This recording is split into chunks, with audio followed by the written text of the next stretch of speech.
If you could sign right now Caleb Williams through the year 2034, so he will have been here for 10 years, would you sign him to that right now and lock him in? He's your quarterback. You're convinced. You're sold. Sign him for the next 8 years. Would you do it? Of course. Grote, you're Are the you only one on the crazy? outside right now, Grote. You are by yourself. You wait a minute. Your answer is no? Vehemently no.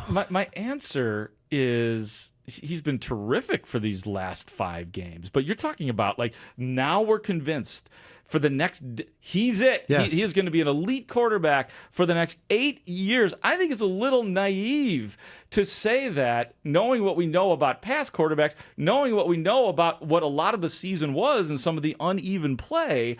Like who? I think he's. I think what would the comp be for someone who's looked like Caleb Williams has this year, all of a sudden becoming bad? Like well, who are we afraid of that he's gonna like? What is the worst case scenario for Caleb Williams? like becoming like just falling off the table But completely. like, who's a player that comp would be? Like through 2 years, I don't know if I can think of somebody off the top of my head. Like, Yeah, but so, but like, but, but I that's the guess point though. That's we're 2 years into it right now, and I'm not talking about I don't think he's going to be good. Like, there's none of that going on. But like, Grote needs 5,000 yards and 40 touchdowns, Danny. That's I mean, like that he's the guy through 2034 blows me away a little bit. Yeah, listen, I mean, okay, I think it's a very exciting time, so I don't want to do too much negativities, but it's an interesting hypothetical, and I love thought exercises. Yes, So you like, do. You invented them. yeah, so like, what's the worst case? Like, I was texting with a buddy of mine over the weekend. I was like, do we have a good comp for a quarterback that can hit home runs and high degree of difficulty throws, but misses layups like Caleb Williams? And he threw out Donovan McNabb. And I was like, that's really interesting. Because like Donovan McNabb would hit these like 50-yard moonshots to Deshaun Jackson, and he was tough as hell. But he had a career completion percentage of 60%, and his high watermark for touchdowns in a season was 31, and then he never had another season above 25. But he was a winner. He was a leader, all of that stuff. But sometimes he would just like throw a slant pass into the ground. And it was like, why are you spiking the slant pattern but hitting the 50-yard bombs? But it was also just a different era of football. And like Trevor Lawrence, the Jaguars gave him a second contract, wildly talented, but crazy inconsistent. But it looks like he finally, after 5 years, got a really good offensive coach in Liam Cohen, and he's harnessed Trevor Lawrence, and the fumbles and the interceptions have gone away, and then the talent is flourishing. Like Caleb Williams got Ben Johnson in year 2. So, sometimes you give a quarterback a second contract and you're still doing it on hope, like Kyler Murray or Daniel Jones with the Giants or Trevor Lawrence with the Jaguars. I don't think that's what we're looking at with Caleb. Like I think that Caleb has gotten better as this year has gone on. I mean, I got this for you. Caleb has a 16-2 touchdown interception ratio in one score games. That's the best among any quarterback in the NFL with more than 300 pass attempts. The Bears have 109 points and over almost 1,300 yards in the fourth quarter since their bye. That is by far the most in the NFL in both categories, points and yards in the fourth quarter. Like the dude is clutch. The dude he's getting better. He's got 6 touchdowns and no picks with passer rating over 100 in his last 3 games. I if he is improving this much over the course of year 1 with Ben Johnson, year 2 in the NFL, I don't have much reason, and he clearly has 99th percentile physical ability. Like, I just have no reason to believe that he's not going to get better this offseason, and when he's in a full second year with the system and he can work out some of the kinks and the mistakes. Like, I think he's going to win an MVP at some point. Okay. I think he's going to be a superstar. I do love the way you're talking. No problem committing to that guy. But you have committed to others in the past, and you've been hurt before and wrong before. No doubt. There's no doubt. But I guess this guy is different in your eyes. Yeah, so like Mitch Trubisky, it was always kind of hope, right?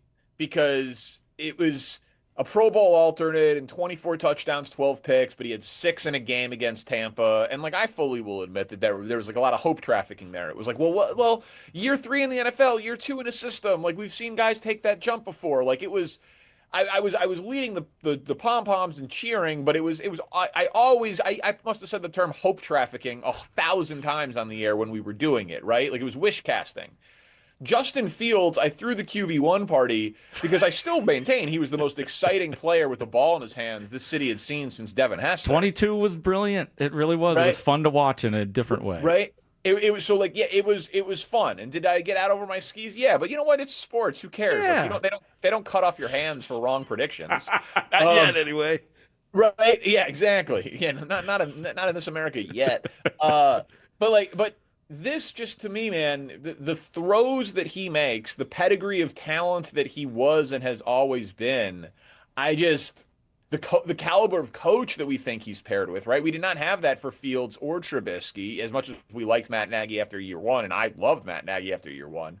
I just think this is like very obviously different. Mm-hmm. You know, I don't think it's really. I do not think there is a Bears quarterback to compare this to, which is why I go to guys like Trevor Lawrence or Donovan McNabb. But to be very clear, I'm using those guys as like floors and worst case scenarios. I think he is going to be a superstar. Okay, and look, I love hearing that, and I love what Gabe is saying. I like hearing that more than I like hearing what I've said. I think, and I want to make this very clear, and then I'm going to get off of this.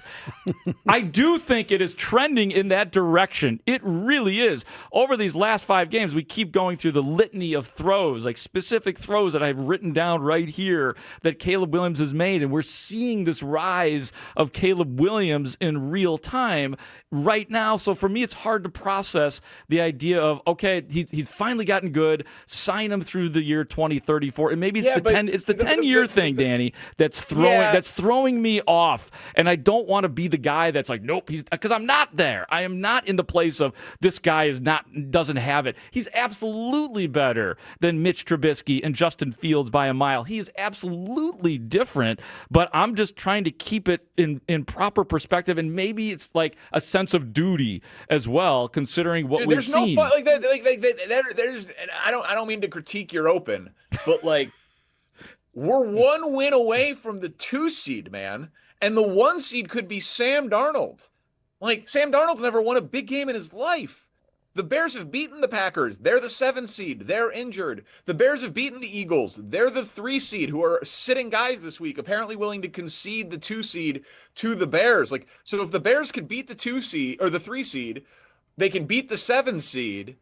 Then you just roll your dice with maybe you're hosting an NFC championship game against an NFC West team, or, oh no, you've got to go on the road to Seattle and beat Sam Darnold when you lead the world in takeaways and you know he's going to give you chances at a few. Like, I guess we could talk about skepticism about the 2032 Bears, but like, what about the 2025 Bears having a shot at the Super Bowl? Okay, fine. Gabe, what do you want to ask him? He didn't like my open. I'm just saying. I just like that he's validating my thoughts. I don't mean to come on here and be like a media ombudsman. No. Like, what the hell has happened? Like, this, do not be, like, Grote, you're like the guy who, like, I got divorced. And it was terrible. And then I fell in love again, and I got divorced, and it was terrible. And you're like, I'm never gonna love again. Yes. Like, it's like the Goodwill Hunting thing, okay. man. Like, well, I think there's a lot of people out there. Like, I'm not winning the battle today. There's no doubt about it. But there's a lot of people driving around in their cars right now, like, yeah, I hear what Grote's saying right now. Those aren't the brightest people. I understand where he's coming from. People that are out there. Yeah. Okay, then like talk to them in April. Like it's week 18. They're going to be the 2 seed. This is an why do you want to trade Caleb Williams right now in week 18? Get the hell out of here, the both of you. Hey, you know damn well, Danny, we got segments to fill, A, and B, any conversation about Caleb Williams is great. We're not just going to sit here and break out the pom-poms about everything that's going on with the Bears at this very moment. We tell the full story here is what we do. Dude, it's not pom-poms. Caleb... Okay. Hey, biggest negative on the team right now. Let's list the top 20 negatives on the team. Is Caleb Williams in the top 20? In the top 20 of are there 20? Wait a minute. So you think there's 20 negatives on the Bears? Wait a minute. I think I can name 20 guys who play defense for the Bears. Like if we want to be like cynical radio guys, like how is it possible? It's not that a cynical. defense It's just exploring every angle of it and making sure that we're all staying in the moment, making sure that we're not just You're looking not at staying these. in the moment. You're talking about 2032. What moment is that? But I would suggest to you that that's a pretty optimistic way to look at things. I came out of the gate asking you, Danny, a lot of people are saying that the Bears might have their quarterback for the next 10 years. Do you? You think that's a cynical way to start a segment? Listen again, not to critique the segment, but You're I can't critiquing the segment. I can't help myself. I can't help myself. I believe the Athletic is looking for a media consultant right now. So yeah, dude, I'm available. When I get blacklisted from the industry, I am going to start a fire like media ombudsman podcast. No one is going to listen to it, but like it's going to be excellent with my just scathing commentary on the state of the industry. But no, like how did a defense that had Montez Sweat, Tremaine Edmonds, and Jalen Johnson, the three highest paid players on the defense, with second-round picks playing, right? You have Brisker is out there, Dexter is out there. Like how TJ Edwards is out there. How does that defense look that bad? Is a very legitimate, fair criticism of like, oh wow, the Bears can get beaten by anybody. Yeah, yeah. They can be one and done because if they don't get multiple turnovers, they've got no shot at winning. Like, I think that is totally legitimate about this team this year. And who knows? Maybe by the way, Caleb. We've seen quarterbacks be way worse in the postseason than they are in the regular season. Like maybe that happens to Caleb. Like that's a thing with Lamar Jackson. That's been a thing with great quarterbacks before, so that's a huge question. Well, here's the thing, too, because you bring up criticism. I'll make this very clear. I have not been criticizing Caleb Williams over the last several games. I have been here saying good. That would be insane. He has made the jump. He looks good. I am seeing what is in front of me. It's just when we talk about a decade, I don't know, like mind-blowing. I don't know if I could quite go there. Maybe you just have commitment issues. That could be. You just don't. Clearly, I do. Yeah. I'm a 50-year-old man, single man. So it's like the end of Good Will Hunting. I've got to go see about a girl. Like, be willing to fall back in love, Grote. Like, And the other thing on Caleb for analysis, though, that I do think is it does matter and colors why I'm so easy to answer yes to that question, is he's eliminated the bad plays. Like, he doesn't throw interceptions, and he has cut his sack rate in half from year 1 to year 2. So if he doesn't turn the ball over and he doesn't get sacked and he can make all of these obscenely crazy, high-level, ridiculous throws, like, that's a very high floor for a football player. There's no doubt. I haven't pushed back against any of that.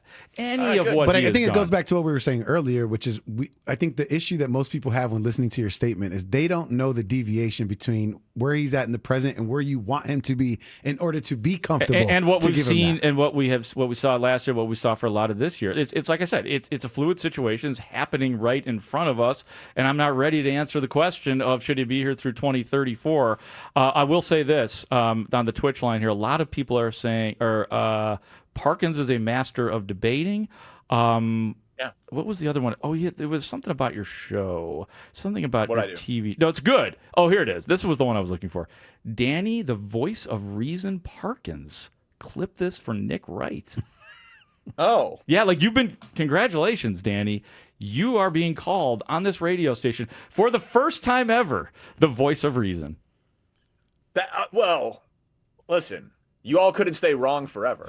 If you think this is the first time I've been the voice of reason, there was a time when Spiegel called me his rational thought provider. I excel. Oh God, in that's logic right. and That reason. he did call you that. All right, I may have mischaracterized you just a little bit, Danny. Mitch Rosen texting in: if the Bears win the NFC, Victory Chicken will be KFC, and Haugh has committed to have some. He will break his birthday rule. So that's good. Haugh has KFC once a year on his birthday, or once every 25 years when the Bears win the NFC. That's cool. That's what a wild man. Oh my God. He's that wild and crazy Haugh. That's great. Parco, good talk. You look nifty in your tie like you always do. The hair looks great, and we'll be looking forward to watching on the television. I love you guys. That was fun. Yeah, that was fun. Take care, Parco. Happy New Year. Happy New Year. Yeah, take care. Happy New Year to you. That was Danny Parkins. of FS1, former Score afternoon host here. I guess that's the part that I don't want to have happen, that I want to make sure is clear to people. What's that? When it comes to this discussion about Caleb Williams, and hopefully we could drop it at some point in time. You don't think I think he's been great. You don't think he's good enough? No. To be clear, like, you have not heard me once over the last several weeks say I've been on the bench. I am there for everything he's done. He has been really good in all of these games, and what he is doing and the throws that he has made. It's just when I'm hit with that big of a long-term contract, it just makes me pause a little bit and regroup, and hopefully I can get through it. It's more of a discussion for your therapist than it is really for you and I. And it's really gotten that bad? Everyone is like, what are you talking about? I'm being sent. You're like, he's not doing anything wrong. I just don't want to commit to him for a long time. No, he's been phenomenal. If we were having this discussion 10 games ago, you would not have been saying sign this man up through 2034. I don't even think Danny would have been saying that. Because the season wasn't over yet.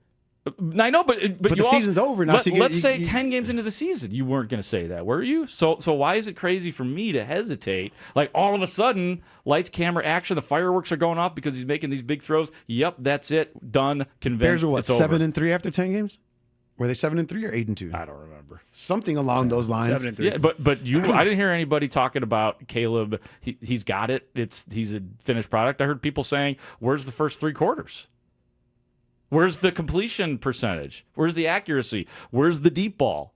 Those were the discussions. And now in the last several games, he's great. It's on. So pardon me for being a little bit hesitant to giving the guy an 8-year contract. Yeah, pardon him, Gabe. You're slicing out parts of the conversation.